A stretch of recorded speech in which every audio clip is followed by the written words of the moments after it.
जे इश्यूज होते ते बरोबर नव्हते असं तुम्हाला म्हणायचंय, किंवा ती आणलेली गर्दी होती. जे जे युवकांचे मुद्दे आहे, मग तो शहरी भागातला युवक असो का ग्रामीण भागातला युवक असो किंवा तो शेतकरी युवक असो का कामगार युवक असो, आम्ही प्रत्येकांचे मुद्दे उचलणार आहे. वेदांत नावाचा 17 वर्षाचा स्टुडंट सीबीएसईचा, त्याला या सरकार आणि मीडिया, जे मेनस्ट्रीम मीडिया आहे त्यांनी पाकिस्तानी म्हणलेले. जो मुलगा 17 वर्षाचा आहे त्याचं फक्त एकच काम होतं, मेहनत करायची आणि परीक्षा द्यायची. त्यांनी परीक्षा दिली. परीक्षामध्ये त्याला जेव्हा कळलं की त्याची मार्कशीट चुकीची चेक झाली, तो कारभार त्यांनी उभं आणला, तेव्हा तुम्ही त्याला पाकिस्तानी म्हणले. यहाँ हर रोज पेपर लीक हो रहे हैं. देश में कौन सा एक सरकारी पेपर है जो लीक नहीं हो रहा है? उसके बाद भी कोई रेजिग्नेशन नहीं आ रहा है. तो जब तक रेजिग्नेशन नहीं आता तो कैसे मान सकते सिस्टम ठीक होगा? पहले रेजिग्नेशन तो देकर दिखाओ, हमें बताओ तो कि आप गलती मानने के लिए तैयार हो. छोट्या माणसांना पकडून काय अर्थ आहे? वरती कोण बसले, त्यांना ऑर्डर कोण देते? आता मी त्याच्यावरच बोलतोय, एक ऍक्शन घेतले सरकारने यावर, जे सीबीएसई नीट मध्ये झालेले. काय केलेले? ट्रान्सफर केले ऑफिसर्सचे. सस्पेन्शन पण नाही, नुसतं ट्रान्सफर केलेले. आम्हाला थोडा वेळ द्या, कारण की आम्ही 15 दिवसातच एवढं मोठं आंदोलन करून दाखवलं जंतर मंतरवर. हीच खूप मोठी गोष्ट है.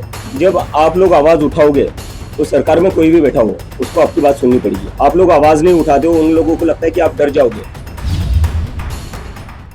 त्या तुलनेनं गर्दी होईल असं वाटलं होतं का? आणि कालच्या एकूण आंदोलनाबद्दल तुझं स्वतःचं मत काय, किंवा खरंच एवढा मोठा रिस्पॉन्स होता का? अनेक जण प्रश्न उपस्थित करायला की रिस्पॉन्स नव्हता. फोटो पाहिले, मला वाटतं सगळ्यांनी. मला फोटो व्यक्तिगत सोडून काय बोलायची गरज नाहीये. तेवढे तरुण जे आले होते त्यांच्याबद्दल तुम्ही काय म्हणता? जे इश्यूज होते ते बरोबर नव्हते असं तुम्हाला म्हणायचंय, किंवा ती आणलेली गर्दी होती? मी तर स्वतः काल अमेरिकेवरून 8 वाजता पोहोचलो इंडियामध्ये. तिथून मी डायरेक्ट एअरपोर्टला गेलेलो आहे. आणि त्यानंतर तुम्ही म्हणताय जे लोक आले होते, कमी आले होते, काय आले होते, पूर्ण जंतर मंतर भरलेलं होतं. तुम्ही स्वतः सगळ्यांनी फोटो पाहिलेले आहे. आणि त्याच्यानंतर तुम्हाला असं वाटतं प्रतिसाद नव्हतं. प्रतिसाद काय असतो? जास्त लोक राहिली होती. याच्यामध्ये केंद्रीय शिक्षण मंत्र्याचा राजीनामा घेऊन सगळे प्रश्न होते. मला असं म्हणणं, तुम्ही राजीनामा नाही घेऊ शकत, तर दुसरा प्रश्न कसा? अकाउंटेबिलिटी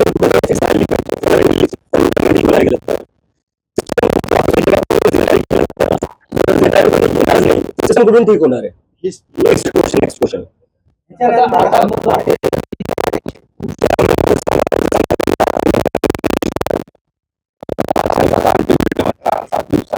सगळ्या पुढच्या काळामध्ये जे काही सरकार विरोधी विषय असतील किंवा आणखी काही मुद्दे असतील ते हाती घेणार आहेत, काय अजेंडा असणार आहे अशी एक उत्सुकता सगळ्यांना आहे. जे जे युवकांचे मुद्दे आहे, मग तो शहरी भागातला युवक असो का ग्रामीण भागातला युवक असो किंवा तो शेतकरी युवक असो का कामगार युवक असो, आम्ही प्रत्येकांचे मुद्दे उचलणार आहे. एकूण राजकीय परिस्थितीबद्दल काय वाटतंय? राजकीय परिस्थिती काय ते तुम्ही बघताच आहे. एका सटायर मधून जन्मलेल्या पार्टीला एवढा समर्थन भेटते, ते कशामुळे भेटतोय? कारण की जेवढे राजकीय पक्ष आहे किंवा जे सरकार आहे त्यांच्याकडून या युवकांना आता काहीच अपेक्षा राहिलेल्या नाही. नोंदणी वगैरे काय होईल आता? त्यासाठी खूप सगळं लवकर आहे. मी कालच इंडियामध्ये आलेलो आहे. 15 दिवसाआधी आमचं सगळं सुरू झालेलं आहे. तर आता त्यावर काही बोलणं खूप लवकर असेल. आम्ही ज्या लोकांनी आम्हाला सपोर्ट दिला आहे, ज्यांनी आमची मेंबरशिप घेतलेली आहे, त्या लोकांशी आम्ही संवाद करू, डायलॉग करू.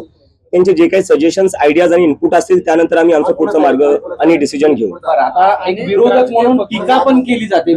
त्या सत्ताधारी कोण असेल किंवा आणखी कोणी असेल ते टीका पण करतात वेगवेगळ्या मार्गाने. मग बांगलादेश, पाकिस्तानचा विषय, परदेशात तो राहतो, त्याचबरोबर तुला सरकार विरोधी अजेंडा, असे वेगवेगळे आता तू वाचलाच असतील, तर त्याबद्दल काय मत?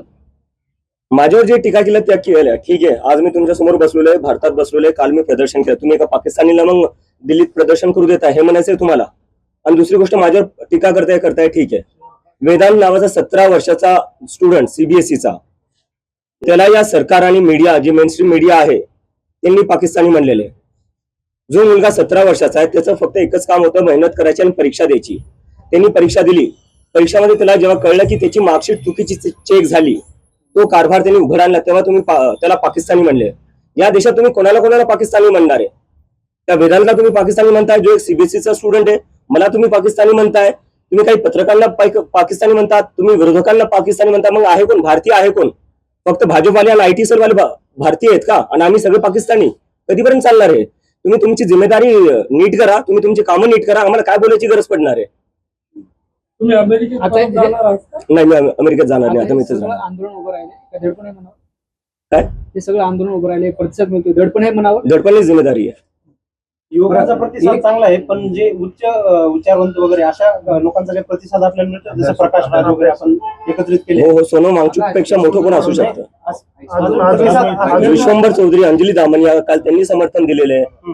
तर असे अजून लोक आमच्याशी जुडतायत. प्रशांत भूषण, संजय हेगडे जे सुप्रीम कोर्टचे लॉयर आहे तेही आमच्यासोबत जुडतायत. पण त्याला जोडण्याचं असं आहे की इतर जे अल्टीमेटम पूरा नहीं होता है, वो इस्तीफा नहीं देते, तो फिर आप क्या करें? हम फिर से आंदोलन शुरू करेंगे और फिर से हम अपना धरना देंगे. धर्मेंद्र प्रधान जी का इस्तीफा देने से क्या प्रॉब्लम सॉल्व होगा? क्या सेंट्रल गवर्नमेंट ने इसमें और स्टेप्स इनिशिएट करने की जरूरत है, क्योंकि एजुकेशन जनरेशन पे इम्पैक्ट करता है, एक पीढ़ी पे. मैं आपसे पूछना चाहता हूँ, एक मेरा सीधा क्वेश्चन है, सिस्टम कैसे ठीक होगा जब कोई जिम्मेदारी लेने को तैयार नहीं है? अब बताइए मुझे, पहले जिम्मेदारी तो लेनी पड़ेगी ना. कल को आप किसी कंपनी में काम करते हो, उस कंपनी में नुकसान हो रहा है उस कंपनी का आपकी वजह से, क्या वो नुकसान फायदे में बदल सकता है जब तक आप रिजाइन ना करो? और ये कौन सा है, मतलब कोई भी प्राइवेट जॉब देख लीजिए, आप कहीं प्राइवेट जॉब करने जाओगे, आपसे एक गलती हो जाए, दो गलती हो जाए, आपको जॉब से निकाल देंगे. यहाँ हर रोज पेपर लीक हो रहे हैं. देश में कौन सा एक सरकारी पेपर है जो लीक नहीं हो रहा है? उसके बाद भी कोई रेजिग्नेशन नहीं आ रहा है. तो जब तक रेजिग्नेशन नहीं आता तो कैसे मान सकते सिस्टम ठीक होगा? पहले रेजिग्नेशन तो देकर दिखाओ, हमें बताओ तो कि आप गलती मानने के लिए तैयार हो. आप गलती ही नहीं मानने को तैयार हो. आपण भाजपचे जे धर्मेंद्र प्रधान आहे तर त्यांचे जे सेक्रेटरी आपण त्यांना पण धारेवरती धरणार का? कारण की जर बघायला गेलं तर मंत्री जर 5 वर्षाला बदलत राहतात पण सेक्रेटरी फिक्स असतो, प्लॅन पण नाही का एक्झिक्युटिव्ह सेक्रेटरी थ्रू होतो, तर आपण त्यांना पण धरलं पाहिजे. छोट्या मासांना पकडून काय अर्थ आहे? आपको हर तरफ से ते वरती कोण बसले, त्यांना ऑर्डर कोण देते? आता मी त्याच्यावरच बोलतोय, एक ऍक्शन घेतले सरकारने यावर, जे सीबीएसई नीट मध्ये झालेले. काय केलेले? ट्रान्सफर केले ऑफिसर्सचे. सस्पेन्शन पण नाही, नुसतं ट्रान्सफर केलेलं आहे.